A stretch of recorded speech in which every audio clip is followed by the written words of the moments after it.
Inner Voice, a heartfelt chat with Dr. Foojan. And I would say, I think in general, everybody needs a little bit of the possibility of being an asshole in any situation, because I think that drives some respect, honestly. But the whole intention of the book is not necessarily be an asshole. It's to know when to set boundaries, know how to set boundaries, learn how to say no, have difficult conversations with people. And a lot of people in today's world look at that as, hey, that guy's kind of an asshole. I don't know if I am, or I'm looking for the appropriate respect. I don't want to be liked. I want to be kind to people. What if your emotional life didn't have to feel like a constant reaction or a constant recovery? Welcome to the International Awareness Integration Institute Virtual Clinic, a global online clinic offering psychotherapy, coaching, integrative well-being services, and mind-body practices, all in one place. At International Awareness Integration Institute, we don't just talk about change, we train it. Our work is guided by awareness integration theory, an evidence-based psychological and educational model designed to reduce anxiety and depression patterns, strengthen emotional regulation, and help you build a life that feels meaningful, steady, and fulfilling. Whether you're navigating stress, relationship strain, burnout, life transitions, trauma symptoms, or simply the feeling that you've outgrown your old life, you'll find a clear path forward here, supported by licensed professionals and expert practitioners. If you're ready to feel better, think clearer, and live fully, join the International Awareness Integration Institute Virtual Clinic today. Visit awarenessintegration.com and book your first session or join our membership. Introducing a powerful new update from the Foojan app. Now with flexible subscription plans to fit your journey monthly, quarterly, or yearly. Our new AI-driven onboarding customizes your path to feeling better, faster, and enjoy a refreshed experience with stunning 3D interactive videos. Update now. Empower your inner voice with Foojan. Download today. Welcome to Inner Voice. This is a heartfelt chat where we explore how to clear the past, create a new future, and live a fulfilled life now. I'm your host, Dr. Foojan Zeine. I'm a psychotherapist, a life and a business coach, author, speaker, and the founder of the International Awareness Integration Institute. Each week, I bring you a heartfelt conversation about healing, self-awareness, relationship, mind and body well-being, emotional clarity, and creating a life that feels true to who you are. So today, I will be talking with Danny Goldberg. He's a serial entrepreneur. He's a speaker and the author of the leadership book, A Little Bit of Asshole. He is the founder of multiple ventures, including Gold SRD, staffing, executive recruiting, and professional development. Crown Cloth is a luxury lifestyle brand, and it's a brand for sports collectibles.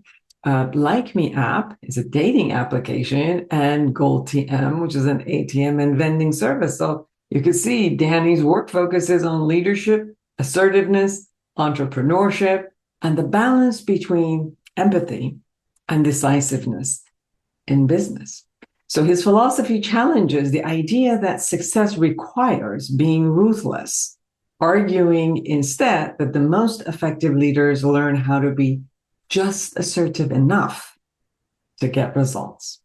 My intention is that this conversation touches your heart, awakens your awareness, and gives you something meaningful to carry into your life. So let's begin. If you've been doing your best, but still feel stuck in anxiety, relationship stress, or the weight of old patterns, this is where things begin to shift. At the Awareness Integration Institute Virtual Clinic, we offer something different. We provide two pathways forward. In psychotherapy, our licensed clinicians help heal unresolved trauma, reduce anxiety and depression, and navigate life transitions.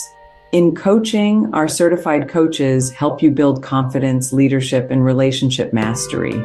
turning insight into decisive action. Both are guided by Dr. Foojan Zeine's evidence-based awareness integration theory, a structured roadmap from awareness to integration to action. During our summit, save 25% on all services from March 22nd through 29th. Visit awarenessintegration.com to book your first session or request to be matched with the right provider. Listen up if you want to promote your personal growth and self-awareness. I found the Foojan app last month and I have been absolutely loving it. I personally have never learned guided meditation, but thanks to this app, I now have learned incredible tools for my own stress relief and emotional self-awareness. Not to mention, there are self-evaluation tools and professional coaching available to utilize however your journey to self-discovery takes you. Join Foojan today and redefine your life one step at a time. Danny Goldberg, it's so nice to have you on our podcast. Welcome to the show. Thank you for having me.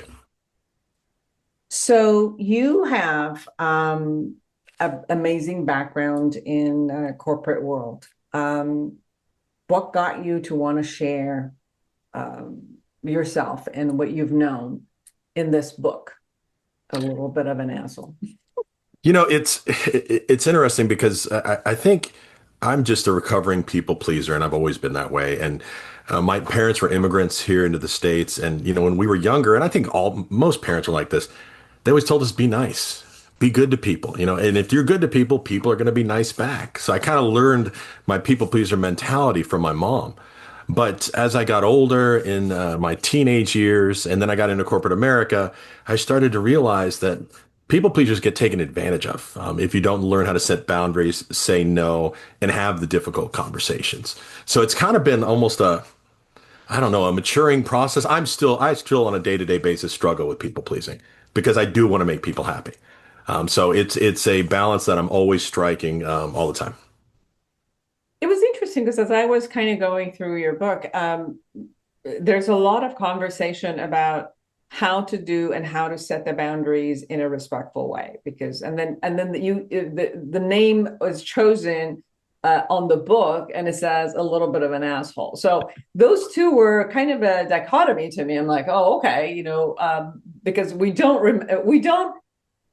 the name supposes that you got to be a little bit more of an asshole than who you are. And then you brought this concept of, but wait. I mean, you're going to set boundaries with people. You're going to go through ups and downs, because if you're given, and any of us know, if we're in that place, knows that if you keep giving, you're getting people used to it. You're training people really that this is who you are. And then when you want to hold back and take back what you've given, or you want to take care of yourself, people will sometimes don't accept it, sometimes push more, sometimes blame you for, stopping something.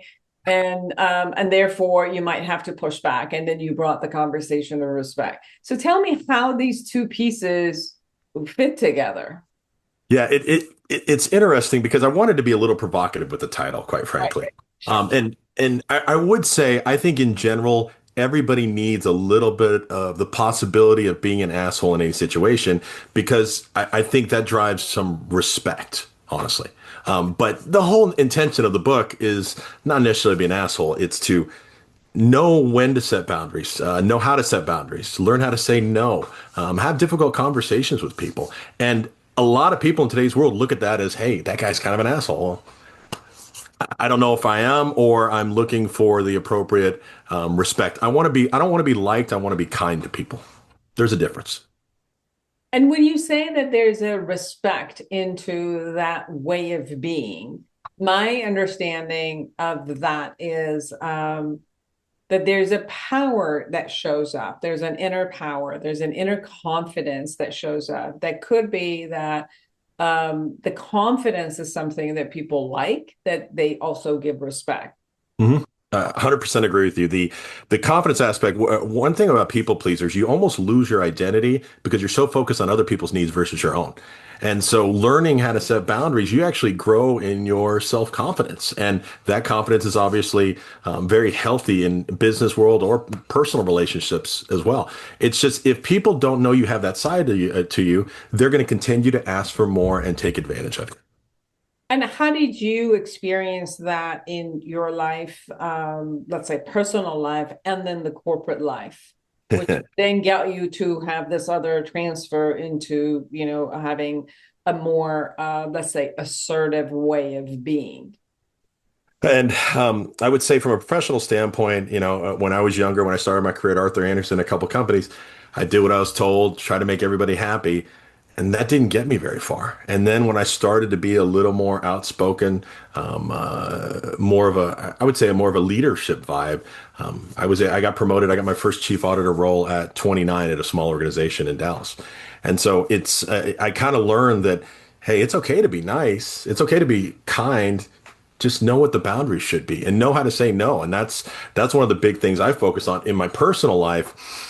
My son is actually a sophomore at University of Houston, and I got divorced 5 years ago. And with the kids, I just told them basically, I don't care about what you spend, have fun, whatever, because I wanted them to be happy. That's all. That's all that mattered to me, and feel comfortable in their own home. And so my son learned some spending habits that that when he got to college could not adjust well. And so for the first time, we started setting boundaries. It hurt our relationship at first, but I told him, hey, if you spend more than this, he asked me for money, extra money. He said, can I get next month's money a little sooner? I said, no, you can't. Figure it out. Because again, these are lessons. And I tell him this. I said, buddy, I promise you, these are lessons that you need to learn. And it's better to learn them now versus later. And so it took us a few months, but we've kind of gotten in a good routine where I give him his money and I kind of stay out of his way. And I don't ask what he's spending on either. I don't care as long as he's staying within his budget. And again, parents out there, trust me, this budget is very, very, it's very reasonable from what I've been told. So can you define a little bit between what you mean by being nice versus kind? Nice people tend to want to be liked no matter the consequences, meaning, I'll do anything to make you happy. Being kind to somebody is being able to say, you know what, I can't do that today because of this. But you're also going to drive respect there. So I think, again, the liked people are just focused on, no matter what, I'm going to do whatever you want. They're the person in a relationship where if the other person wants to go somewhere, they're always saying, oh, that's a great idea. That's a good idea. Because again, they don't want to fight and they want to make that other person happy. A kind person, in my opinion, if someone was inviting me on a trip and said, hey, let's go here, and I didn't want it, I would say, hey, is there any other options? Because I want to think about other things. So I think to me, that's a slight difference, but I think it's a distinguishing difference between the two. The difference that it shows up for me, in addition to what you said, is that being nice is somehow I'm trying to please you, but I'm trying to please you so that you like me. It's not that I'm really necessarily looking at whether what I'm pleasing you is good for me or good for you. All I'm going to do at that moment is do something so that you like me.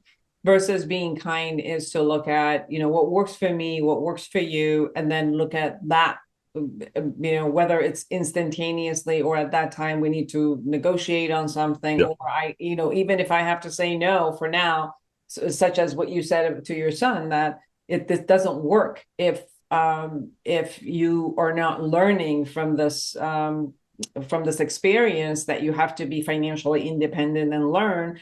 Just for me to say something so that you like me is not going to, in a bigger picture and in long term, be beneficial to you nor to me. So Agreed. When I look at, what works, so then I can be kind because I know that the decision I'm making or whatever I'm saying is to the benefit of both of us versus only to the benefit of, can you like me right now? Yeah, and you spurred a thought. Kind people tend to understand their self-worth. Like people don't care about their self-worth. They're only focused on keeping other people happy. So being able to set boundaries for me, it drove a lot of self-worth for my business. One of the first pieces of advice I got at my current company, which is staffing, recruiting, and development, is don't be the low-cost provider because you'll always struggle with that.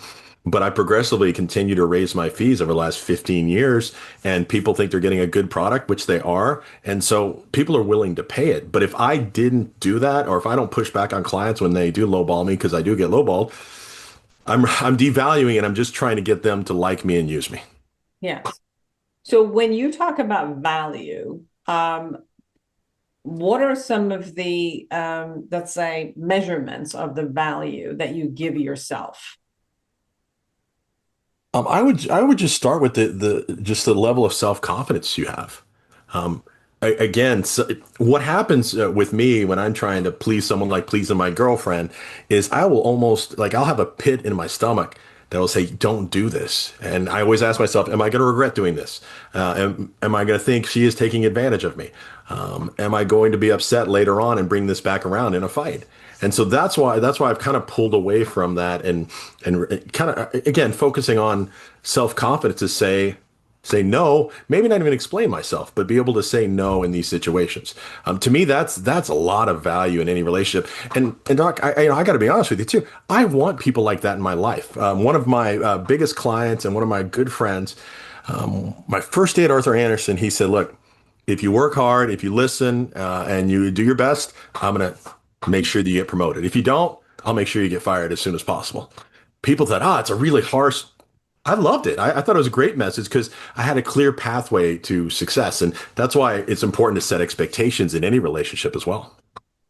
I think I really like that what you said, because I think clarity makes life easier for everyone. Because if you're clear to what the expectations are, whether it's your expectation that you have from people, relationships, jobs, whatever it is, and that you're clear about what is expected of you, then it minimizes a lot of the drama in the middle. Can't agree with you more. It's me and my girlfriend. She doesn't like having these conversations, but I do periodically because I want to know where we're at, where we're going, et cetera. And one of the first few months of dating, I basically told her, I said, "What are your expectations of a future partner or a boyfriend, et cetera?" And she outlined them, and they were challenging. I'll be honest with you, because she has high expectations, but I appreciated that conversation because I knew, hey, if I want this, I need to do all this. And I think it's important because sometimes, like you said, it might be a high expectation, but I can see if it's something that I will rise up to because it works for me anyway. Exactly. Sometimes when I work with couples, you put those on the table and they're like unrealistic expectation. It's not even high, but at least if the people know that this is unrealistic, then understanding that we'll take them off the books. You don't have to deal with them. But if they are high expectation, at least I can see whether rising up to this is good for me, because I'm making myself a better person. If I am, rising up to whatever this expectation is, then it's going to be a new experience for me. And we know that happens also in work, right? In corporations, and in work happens because if we go somewhere and the company says, "This is what my expectation of you is," whether you are going to rise up to it, you're going to learn because it adds value to you as a skill set later on as you're moving forward, or that it's not like don't worry about this. This is not something I can do. I'm going to feel like a fraud, and I can't pull this. And we know so many people who do get raises and they get promotions and then they get fired because they can't rise to the next level of expectation that is supposed to be there. So the clarity, it becomes so important, although the conversation might be hard at the beginning. When I'm talking to ChatGPT about my relationships, that's the number one thing I struggle with is lack of clarity. When someone is not clear to me on how to be successful or how to make this relationship work, that's one of the struggles I've had with my girlfriend. In our classes, we talk about that all the time is between a staff and your manager, you both need to understand each other's expectations. It's not just pushing down. It's, hey, here's what I've been told this role is. Is that correct? So I think it's a two-way street there. But those conversations, people avoid, and I would lump it in that difficult conversations, but it shouldn't be a difficult conversation. I respect someone more when they tell me, "Hey, here's what I want." Great. Again, that's the clarity to me is more important, probably one of the most important aspects of any relationship. And bringing it back to your book, what are the ways that you're sharing in how to create that clarity? Because there's a couple of things I hear from you. One is the clarity of what your needs are so that you can bring it and set the boundaries into the negotiation. And when you know what's important for you, then when the clarity conversation shows up or expectation conversation shows up, or that you can bring it up, at least you have a base where you can say, "I'm clear in what I want. I'm not clear in what you want, but at least I am about what I want." So when we're bringing it back in, the audience that want to get your book, what is the perspective that you go through in order to create this clarity? A lot of it has to do with, and this is the difference between, I think, a people pleaser, someone that's kind versus someone that's nice, is a people pleaser does not understand, they don't have that self-worth we were talking about earlier, that love for themselves. They don't even know what they want. They just want what the other person wants. And so to me, it's, we do a couple of exercises in the book we talk about where it's just outlaying what are your expectations for X or Y in detail, and again, you might not share this with everybody, but at least you have an understanding, a personal understanding of what your expectations are and can this work or not. After that, I think that starts to build, again, goes back to that self-confidence, that starts building self-confidence that I can have these difficult conversations with people. I can talk about these things. So I think that's an important piece of it. And what I was saying earlier too is the clarity to me is when I it's almost like when guilty conscience. If I do something and I know I regret it right away, I'm just like, then I know. So I kind of go back to my list of expectations myself, and I said, okay, is that in conflict with one of my personal values or personal expectations? So to me, it's a constant developing pattern, but knowing yourself is the first step in the right direction. The awareness of what your values are, and that awareness, you could also be connected to yourself, knowing that if my behavior or thought processes or things that I'm doing right now does not match my own value, and when it doesn't, then I'll have this kind of a creepy feeling inside that says, ouch, that's just not.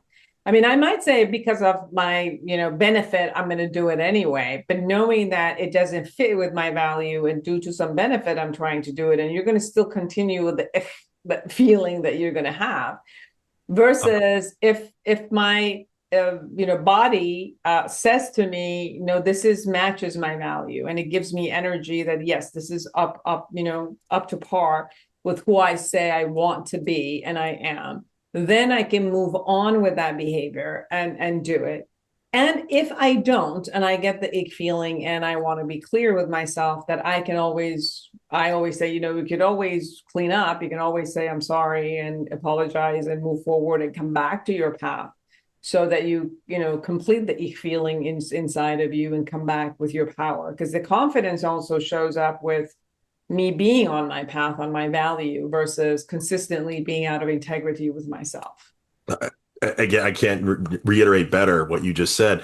Me and my girlfriend actually have a pretty major value conflict, honestly. And, it gets into religious and politics, which is not the place to discuss. But I've kind of deep down thought to myself, it's like, can I do this when she thinks like this?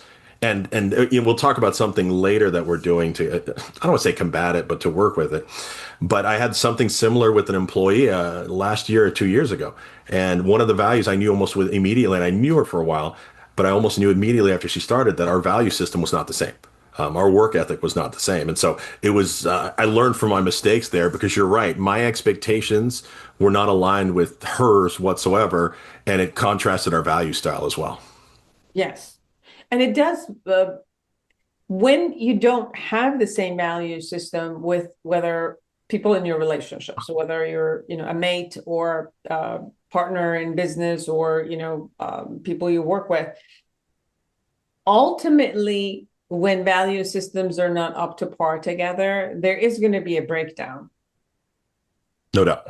So the clarity of that, be knowing that the value system isn't there is it's good to be able to talk about, because sometimes when we know the value systems are not, and can we collaborate within the understanding of that? So for example, conversation of what you said, like religious and politics is something hot at this point and has been for many years, but I think it's more hotter right now. And I've had a lot of people where, there's a breakdown in the family systems because of these things. And sometimes we come together and my clients or people, the community, they come together and say, okay, so what we're going to do is we're going to hold the same value systems and this type of a relationship based on what we've known each other. We've been sisters or we've been a family member for this long. We've been friends for this long. So these are all the good things that we have together. And can we share these? And on these matters that we don't have, alignment with, can we put them aside, and when we're together, just focus on our alignment. That has worked for some people. For some people, it has been more like, no, now that I know this is the way you think and this is the way it is, I don't feel safe with you anymore, or I don't agree with you. And therefore I can't even, remain friends with you. Like, I don't even want to socialize with you, because the disparity of this, the change is so much of a dichotomy, of so opposite, that it doesn't work for me to know that about you, and then yet, to hold an authentic relationship. And I think although that's painful sometimes, but at least it's real. Yes, I agree. And we teach in class all the time for conflict management. Why can't you talk about these topics? Well, they're very emotional. If you leave emotion out, you can actually have an educated conversation about anything. The other part is mutual respect for each other's opinions. If you have mutual respect for someone's opinion, you're going to hear it. For perfect example, on this situation I'm talking about, is I don't think she says things that are absolutes, like, no, that never happened. It's stuff like that where she doesn't respect my opinion on this topic, and that's why it's probably, and to your point, that's probably why it's a hot button more than anything else. Is I can respect anybody's opinion if we can have a educated dialogue about it. So that whole respect thing, I think, is critical here. Yes. So what is it that? Why did you want to bring your experience into a book and share it with people? So it's not aligned with my other businesses. To a certain extent it is, but it kind of put me out there a little bit more. But I also saw, quite frankly, a desperate need for it, because I know I'm an intelligent and good person, and I struggle with this on a daily basis. Every time I pitch the topic to people, they loved it. Everybody loves it. So I think there's a lot of closet people pleasers out there that need that help setting those boundaries. And so that's why I put myself out there, because I think it's a significant value to society as a whole. So if we take the wordings and say, if you wanted to share with people how to go from a people pleasing to a more like on integrity with yourself and who you are, with respect of conversation with others and relatedness, the path would be, and I think you started saying it, but I'm kind of like summing it up also. What would be the path? First, the awareness. The awareness. It's understanding of your self-worth. I think you take that a step. Next step is really kind of defining what self-worth looks to you from a value system and your expectations in any relationship. So you have kind of, hey, this is what I'm looking for now. And that will drive, and again, I think that continues to drive more self-confidence in your message. And then you can start seeing when someone else is doing this that's out of my expectations, or that's something I don't do, I'm going to feel comfortable pushing back, where a people pleaser would feel guilty about it, but still do whatever the other person said, because you understand your self-worth. And what are the benefits that you've gained and you're trying to share with others for being, putting yourself out there and being someone who's assertive with what they want? From my experience, there's a lot of people out there that take advantage of people.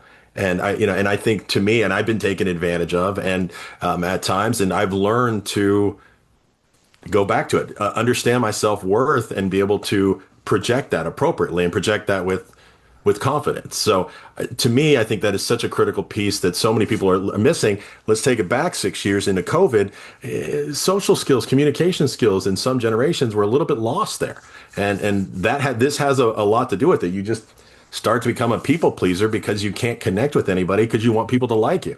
So there's a lot of different aspects here that we talk about in the book, different pathways, but I think it starts with understanding your worth and understanding your expectations. A Little Bit Asshole by Danny M. Goldberg. Everyone, get this book and learn how to move from that angle. Is there anything, Danny, that we haven't shared that you really want people to know? I'm going to toss out two new companies that we just started that are rolling out here in the next few months. One is a men's accessory it's a functional handkerchief. I've actually got one right here. So it's nice handkerchief, but it's also a microfiber towel on the other side. I use it specifically to pat my forehead because I'm in Dallas, Texas, and it's 110 today. So I think it's very needed for a certain genre of people. The other one is, and it kind of relates to the book to an extent, is the world has become so superficial. with the dating apps if you're single. And so we've gone the exact opposite. And I would describe LykeMe, which is LYKE-me, as a love is blind app to make sure people develop connections before they focus on physicality. How does the app work? Oh, it's going to be just like any of the dating apps. But instead of swiping right or left on pictures, you're going to swipe right or left on likenesses, non-negotiables in a relationship. And then it comes back to your compatibility. You'll get a compatibility rating and connect with somebody. The key is, though, we're requiring pictures, but the user has control of who sees their pictures. So initially, there are no pictures. And if you guys want to share at that point, once you're compatible, that's up to the user at that point. So again, it really focuses on connecting with somebody. Mm-hmm. On values, pretty much. Yes, ma'am. The expectation that they have on a relationship, and that's what you were sharing. Because when the expectations are clear, when we're clear in what we say, so if the dating app has those features where the values are set, the expectations are set, and if that's a match, then obviously, I think the connection on a physical capacity is also an expectation and also a value system, but that's not the one and only feature that is the first feature that shows up. Yes, exactly. Where can people find you? You can find me on Twitter and on LinkedIn. It's Danny M as in Michael Goldberg. You can also find our website a little bit, ahole.com, and you can get an author's copy of the book here in North America. Beautiful. Thank you so much for taking the time to be with us from Texas with 100 degrees. Thanks for having me. Keep cool. I'll try. All right.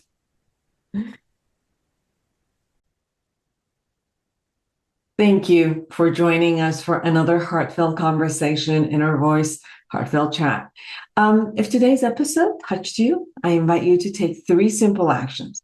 Follow Inner Voice on Apple Podcasts, Spotify, iHeartRadio, or YouTube. Share this episode with one person that you may need, who needs hope, clarity, or support. And leave a kind rating or recommendation on Apple Podcasts, iHeartRadio, or Spotify, so more people who are interested in this type of a conversation and will be useful in their life can find these healing conversations. You can also connect with me at awarenessintegration.com or iaii.life and learn more about psychotherapy, coaching, mind-body services, and functional medicine. And go to Foojan app and check out Miro, which is a chat bot, which is exclusively for mental health and through the International Awareness Integration Institute. Until next time, listen to your inner voice, lead with awareness, and live a fulfilled life now. Now, sometimes the mind understands, but the body still holds the stress. That's why the International Awareness Integration Institute Virtual Clinic offers mind-body services that help you regulate your nervous system, restore calm, and return to yourself physically, emotionally, and mentally. Our reflective practices include guided mindfulness, breath work, yoga, and grounding exercises, and specifically curated to support emotional regulation and physiological calm. Our somatic integration practices are a refined body-led approach where healing begins with presence, working with breath, sensation, posture, and gentle movement so resilience becomes felt, not forced. And for those who want deeper whole person support, we offer functional well-being guidance, addressing the interplay between hormonal balance, digestion, sleep architecture, and lifestyle factors with a root cause holistic framework. This is not self-care as a luxury. This is self-regulation as a life skill and a pathway to fulfillment. Choose the support your body and life have been asking for. Visit awarenessintegration.com to join a weekly meditation, explore somatic healing, breathwork, yoga-inspired movement, or functional medicine services, and start feeling the difference. Awareness, integration theory, certification programs. If you're a psychotherapist, clinician, or coach ready to elevate your impact, I invite you to become certified in the Awareness Integration Theory, AIT model. AIT is a structured, evidence-informed approach that strengthens emotional regulation, reduces anxiety and depression patterns, and helps clients create lasting change. Our training is practical, clear, and immediately usable in sessions, so you can work with more confidence and consistency. Join a global community of practitioners shaping the future of integrative mental health. Become AIT certified today. Visit awarenessintegration.com.